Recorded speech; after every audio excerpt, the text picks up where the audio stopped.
श्री शिवाय नमस्तुभ्यम। दोस्तों, जैसा कि आप सब जानते हो 6 मार्च को है बुधवार का दिन और बुधवार के दिन पड़ रही है एकादशी तिथि, जिसे हम विजया एकादशी के नाम से जानेंगे।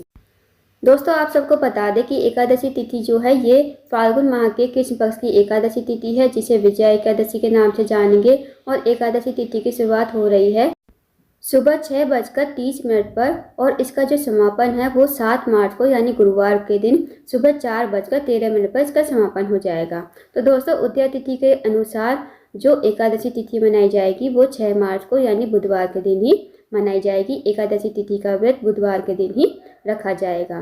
तो दोस्तों, पूज्य गुरुजी पद्म मिश्रा जी ने कुछ विशेष उपाय बताए हैं जो आपको बुधवार के दिन यानी एकादशी तिथि के दिन अवश्य ही करने हैं। यदि आप इन उपाय को करती हो तो आपके जीवन में जो भी समस्या होगी, जो भी मनोकामना होगी, चाहे वो धन को लेकर हो, व्यापार को लेकर हो, नौकरी को लेकर हो, या फिर आपके जीवन की कोई अधूरी मनोकामना हो, काफ़ी दिनों से पूर्ण नहीं हुई है, इन उपाय को करने से आपकी मनोकामना भी पूर्ण हो जाएगी। साथ ही साथ आपकी जो भी समस्या होगी, आपकी समस्या समाप्त हो जाएगी। तो आइए दोस्तों, जानते हैं उपाय कैसे करना है।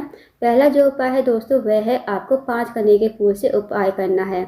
ये वाला उपाय मनोकामना पूर्ति के लिए है। यदि आपकी कोई मनोकामना है, चाहे वो धन को लेकर हो, व्यापार को लेकर हो, नौकरी को लेकर हो, या फिर आपके जीवन की कोई बड़ी से बड़ी समस्या है, तो इस उपाय को अवश्य कीजिए। दोस्तों, इस उपाय को करने के लिए सबसे पहले आपको लेने हैं 5 कनेर के फूल। अब जो कनेर के फूल होते हैं पीले कलर के होते हैं और भगवान शिव को अति प्रिय होते हैं। साथ ही आपको लेना है 1 लोटा जल। इस उपाय को आपको सुबह के टाइम ही करना है। अब आप चले जाए शिव जी के मंदिर में। शिव जी के मंदिर में जाकर सबसे पहले आपको 1 लोटा जल शिवलिंग के ऊपर श्री शिवाय नमस्तुभ्यम कहते हुए समर्पित कर देना है। उसके बाद जो आपके पास 5 कनेर के फूल है ना दोस्तों, वो आपको 5 स्थानों पर समर्पित करने हैं। सबसे पहला जो स्थान है वो है गणेश जी का स्थान। अब गणेश जी का स्थान जो होता है जलाधारी के राइट साइड पर होता है। दोस्तों, आप सबको पता होगा कि शिव जी का जो पूरा परिवार है वो जलाधारी पर ही विराजमान है। तो गणेश जी का स्थान जो होता है जलाधारी के राइट साइड पर होता है। आपको पहला कनेर का फूल गणेश जी के स्थान पर श्री शिवाय नमस्तुभ्यम कहते हुए समर्पित कर देना है। अब जो दूसरा कनेर का फूल है वो आपको समर्पित करना है भगवान कार्तिकेय के स्थान पर। दोस्तों, भगवान कार्तिकेय का स्थान जो होता है वो जलाधारी के लेफ्ट साइड पर होता है। तो वहाँ पर आपको श्री शिवाय नमस्तुभ्यम कहते हुए दूसरा कनेर का फूल आपको समर्पित कर देना है। अब जो तीसरा फूल है वो आपको समर्पित करना है माता असोसुंडी के स्थान पर। माता असोसुंडी का स्थान जो होता है जलाधारी के बीचों बीच में होता है। मोटी सी लाइन बनी होती है नाग देवता की तरह, वही माता असोसुंडी का स्थान होता है। तो वहाँ पर आपको तीसरा कनेर का फूल समर्पित कर देना है श्री शिवाय नमस्तुभ्यम कहते हुए। अब जो चौथा कनेर का फूल है वो आपको पार्वती जी की हस्तकमल पर समर्पित करना है। अब दोस्तों, पार्वती जी का हस्तकमल जो होता है जहाँ शिवलिंग विराजमान होता है, आपने देखा होगा नीचे गोल गोल कटी भाग होता है। तो वहाँ पर आपको चौथा कनेर का फूल श्री शिवाय नमस्तुभ्यम कहते हुए समर्पित कर देना है। अब जो 5वां फूल है वो आपको अपने हाथ में रखना है। भगवान से अपनी मनोकामना बोलनी है, जो भी आपकी विशेष मनोकामना है, चाहे वो धन को लेकर हो, व्यापार को लेकर हो, नौकरी को लेकर हो, या फिर आपके जीवन में कोई बड़ी से बड़ी समस्या चल रही है तो समस्या कहिए और अपनी मनोकामना कहते हुए इस कनेर के फूल को शिवलिंग के ऊपर श्री शिवाय नमस्तुभ्यम कहते हुए समर्पित कर दीजिए। बस आपको 2 मिनट मंदिर में बैठना है, श्री शिवाय नमस्तुभ्यम का जाप करना है। उसके बाद आपको भगवान को प्रणाम करके विनती करके आपको अपने घर पर आ जाना है। तो दोस्तों, बहुत ही अचूक एवं विशेष उपाय है एकादशी तिथि के दिन करने वाला। इस उपाय को अवश्य कीजिएगा। इस उपाय को करने से आपकी मनोकामना अवश्य ही पूर्ण हो जाएगी। अब जानते हैं दोस्तों अगले उपाय के बारे में। अगला जो उपाय है वो है, अगर आपके घर में कोई व्यक्ति मदिरापान करता है, जुआ खेलता है, या किसी वेश्यावृत्ति में पड़ा हुआ है, या फिर आपने किसी व्यक्ति को पैसा दिया है, वो आपका पैसा लेकर भाग गया है, आपने किसी व्यक्ति से कर्जा लिया है, आपके ऊपर कर्जा चढ़ गया है, तो इस उपाय को अवश्य कीजिए। इस उपाय को करने के लिए सबसे पहले आपको लेना है 7 बेलपत्र। अब जो आप 7 बेलपत्र लोगे वो कहीं से कटी फटी खंडित नहीं होनी चाहिए, इस बात का विशेष ध्यान रखना। साथ ही दोस्तों, आपको लेना है आधा लोटा गंगा जल। आपके घर में जितना गंगा जल हो ना, आप लोटे में ले लीजिए। उसके बाद आपको इस उपाय को सुबह के टाइम में करना है। अब दोस्तों, जो आपके पास 7 बेलपत्र है ना, वो आपको लोटे के जल में ही डाल लेनी है। मतलब जो लोटे में आपने गंगा जल लिया है उसमें आपको 7 बेलपत्ती डाल लेनी है। अब आपको चले जाना है शिव जी के मंदिर में। शिव जी के मंदिर में जाकर सबसे पहले आपको जाना है नंदी बाबा के पास। अब आपके लोटे में जितना भी गंगा जल है वो आपको नंदी बाबा के उठे हुए पैर पर श्री शिवाय नमस्तुभ्यम कहते हुए पूरा का पूरा गंगा जल जो है नंदी बाबा के ऊपर समर्पित कर देना है। और ध्यान रखना आपको उठे हुए पैर पर ही चढ़ाना है। अब आपको 7 बेलपत्ती जो है आपके पास वो आपको लेकर आ जाना है शिवलिंग के पास।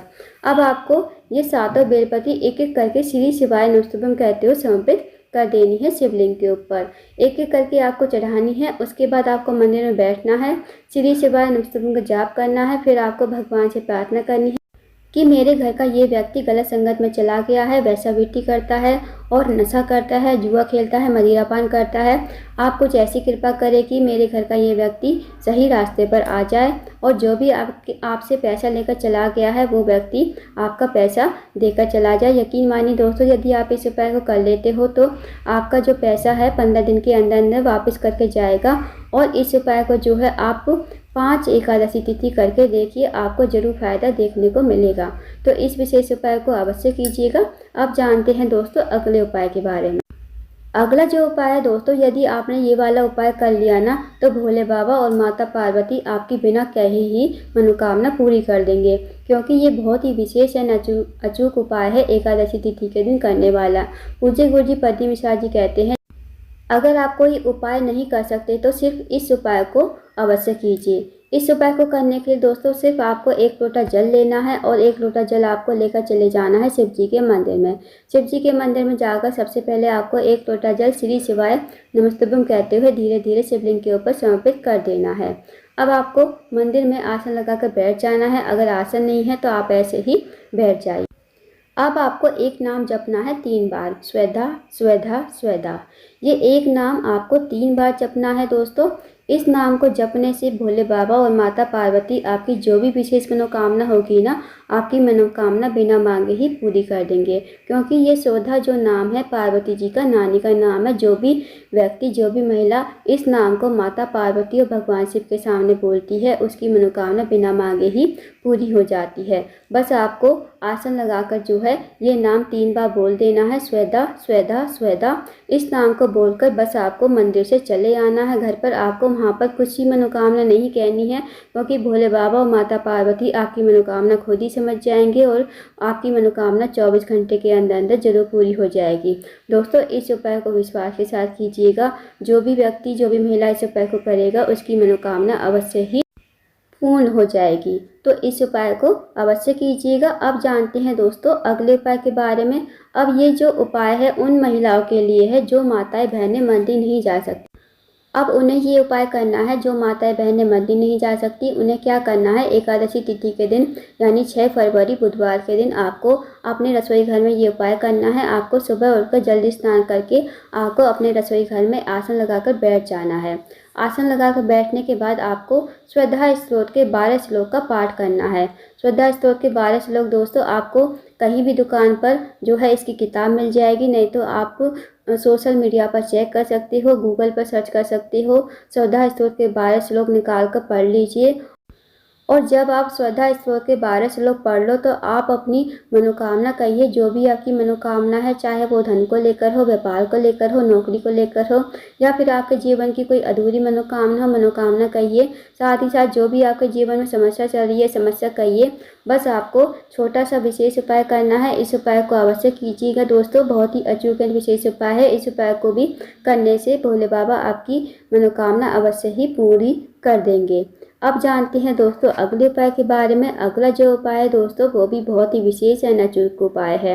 इस उपाय को करने के लिए सबसे पहले आपको लेने हैं सफ़ेद फूल। जितनी मात्रा में आपको सफ़ेद फूल मिल जाए आप ले लीजिए और इन सफ़ेद फूलों की आपको पंखुड़ियों को तोड़ लेना है। और इस उपाय को आपको शाम के समय यानी प्रदोष काल में 5 से 7 के बीच में आप इस उपाय को अवश्य कीजिए। अब फूलों की पंखुड़ी को तोड़कर आपको चले जाना है शिव जी के मंदिर में। शिव जी के मंदिर में जाकर आपको इन फूलों की पंखुड़ियों से शिवलिंग और जलाधारी का अच्छी तरह से श्रृंगार करना है। जब आप श्रृंगार करोगे ना दोस्तों तो आपको मन ही मन श्री शिवाय नमस्तुभ्यम, श्री शिवाय नमस्तुभ्यम का जाप करते जाना है। और दोस्तों इस बात का विशेष ध्यान रखना कि आपको मनोकामना नहीं मांगनी है, क्योंकि ये भी बहुत ही अचूक एवं विशेष उपाय है। जो भी व्यक्ति विशेष तिथि पर, जैसे एकादशी तिथि हो गई, पूर्णिमा तिथि हो गई, अमावस्या तिथि हो गई, प्रदोष, शिवरात्रि, ये विशेष तिथियां होती हैं दोस्तों। जो भी व्यक्ति, जो भी महिला विशेष तिथि पर शिवलिंग और जलाधारी का श्रृंगार करता है, उसकी जो मनोकामना होती है भोले बाबा बिना मांगे ही पूरी कर देते हैं। बस आपको शिवलिंग और जलाधारी का श्रृंगार करके आना है और आपको कुछ नहीं मांगना है, बस आपको श्रृंगार करके वहाँ से चले आना है। तो इस विशेष उपाय को अवश्य कीजिएगा दोस्तों। अगर आप इस उपाय को जो है एकादशी तिथि के दिन नहीं कर सकते तो 2 दिन बाद महाशिवरात्रि है, साल की सबसे बड़ी शिवरात्रि है, तो इस उपाय को महाशिवरात्रि के दिन अवश्य कीजिएगा। इस उपाय को करने से भी आपकी मनोकामना भोले बाबा बिना मांगे ही पूरी कर देंगे। तो दोस्तों इन उपाय को अवश्य कीजिएगा। ये थे कुछ विशेष उपाय जो आपको एकादशी तिथि के दिन अवश्य ही करने हैं। इन उपाय को अवश्य कीजिएगा। अगर आपको जानकारी पसंद आई हो, वीडियो को लाइक करना, शेयर करना, चैनल को जरूर सब्सक्राइब करना और कमेंट बॉक्स में श्री शिवाय नमस्तुभ्यम हर हर महादेव जरूर लिखना।